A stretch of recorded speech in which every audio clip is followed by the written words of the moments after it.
pattern interrupt is one of the messages that I've received in terms of May's upcoming energy. And I think that's a continuation of what we have seen in April, which the month went out like a lion.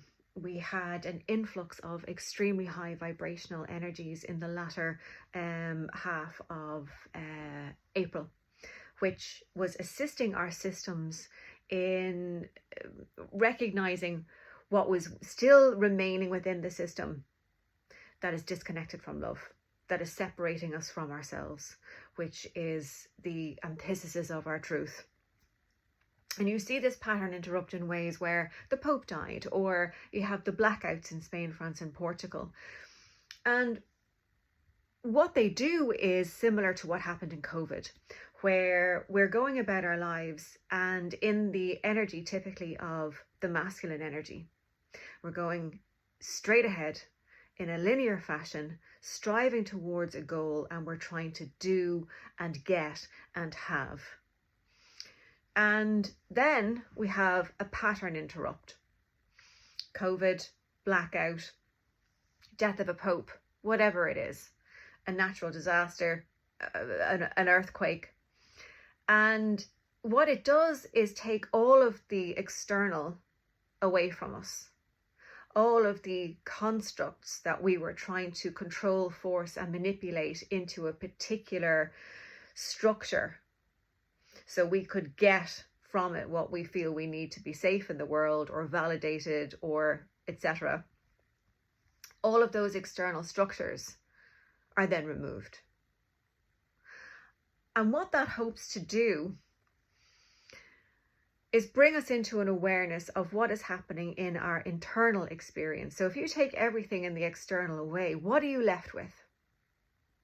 Who and what are you then? And that's the point, that's the invitation, and that's the growth lesson that we're being gifted through these events, which I feel are going to increase. And so hopefully in that moment, the pendulum will swing from being in, if you will, the unhealed masculine energy and into the feminine, as it did with COVID. We were behind closed doors in our homes. We were connecting to community, albeit online or at a distance. We were connecting to compassion, creation, nature, our intuition. All of these things were happening during COVID. And I think the invitation was that we would reconnect to the essence and truth of our beings through our hearts. And then from that alignment, go back out into the world on a global level and create it in a new way. That hasn't happened.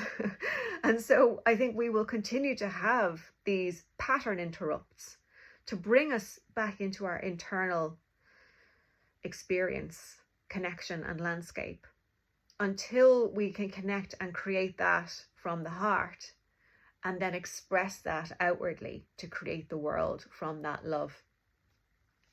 And so we will continue to see more of this. There could be more of this in the month of May.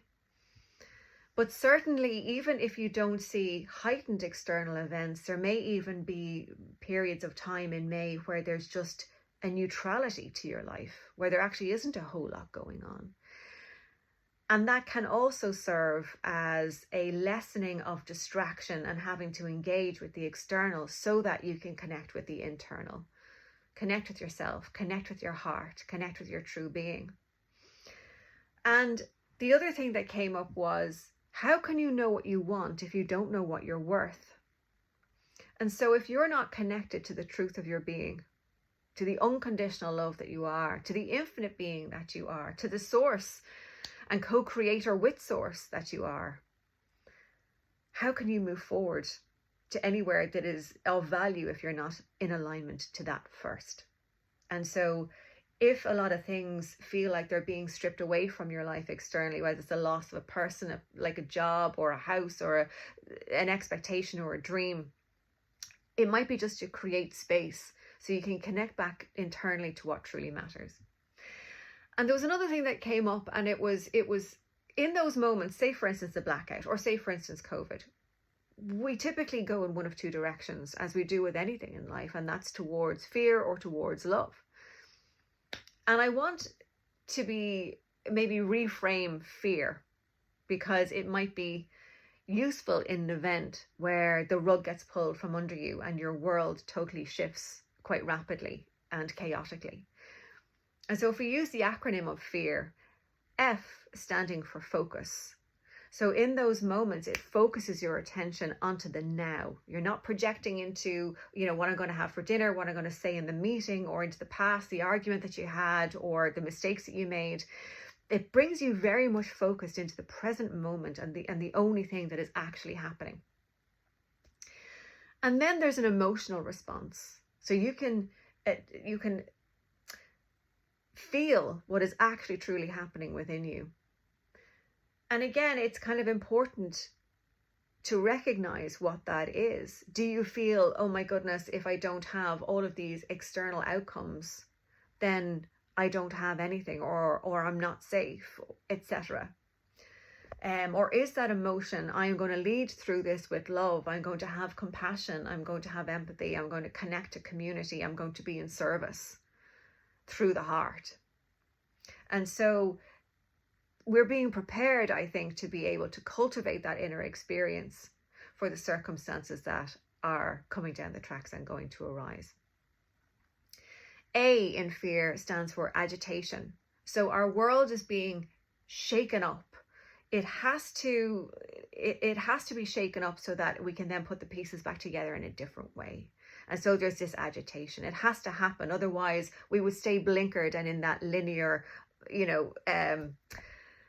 mindset. So this agitation has to happen. And if we look at it in those terms, that things just have to be shaken up so that we can get to something better on the other side.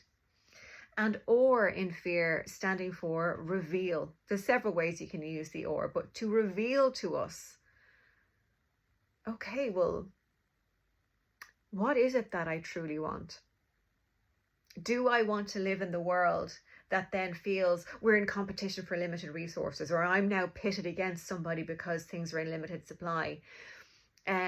Or does it reveal to us that the only way that we can truly get out of these circumstances in the most efficient, coherent, and unified way is through the heart and through love? And so it can reveal to us the truth and our true nature, that there isn't anything else really other than love. You can choose fear and you can choose separation, but it's what's the term I'm looking for? I can't remember, but it doesn't achieve anything. So FEAR, that acronym, if you remember that in these situations, it can help us to recontextualize what can feel destabilizing and de-armoring in the moment. And so all of this is to connect us to the truth of who and what we are, that if we can turn to the heart and identify with our true essence, that is love.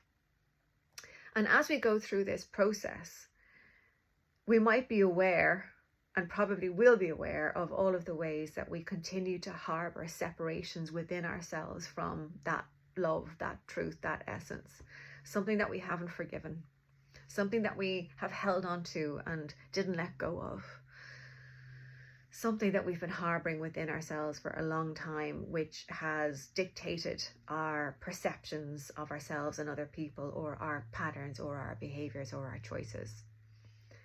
And that it's time to review what has been keeping us small and limited, and instead open our hearts again to the love that will set us free.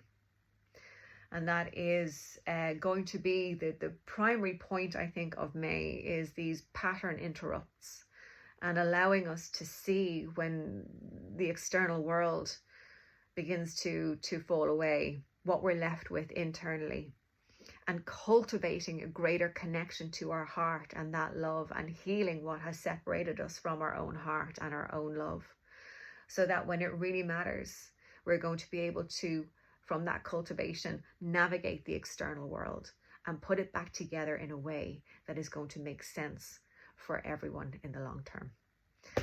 Thank you for listening to my May update. If you have any insights or comments, I always love to hear them, and I'll see you soon.